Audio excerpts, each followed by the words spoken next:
Le voyage et la peinture sont deux éléments fondamentaux dans mon équilibre d'artiste et d'être humain. Et les deux s'imbriquent. Je peins pour voyager, je voyage pour peindre. En plus, dans le graffiti, tu joues avec les codes. Dans l'espace public, tu prends le droit de peindre, donc oui, c'est un jeu. La pose de mes serpents à plumes en série dans les rues, c'est un jeu de piste pour le passant. Donc l'idée de jeu, forcément, il est dans ma peinture.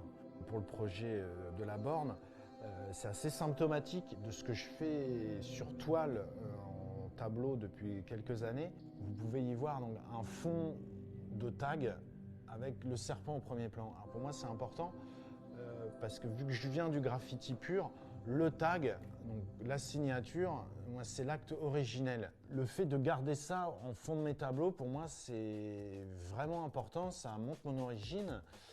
Et la répétition dans le graffiti, voilà, c'est quelque chose de fondamental. On répète son nom dans la rue, donc on retrouve cette idée de saturer l'espace avec sa signature pour aboutir à une composition de signature très dense.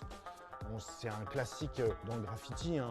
Beaucoup de gens travaillent ça, hein. John Wayne, Nazi, on peut en citer plein. Moi je l'ai fait de manière assez rectiligne. Je trouve ça assez dynamique, tu retrouves l'énergie du graffiti de rue. Forcément, c'est des tags à main levée.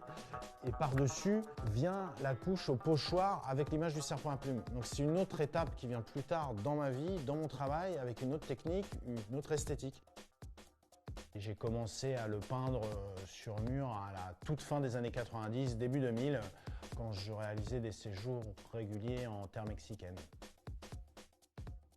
C'est un acte de création aussi très intime, très personnel. Tu en as besoin pour ton équilibre.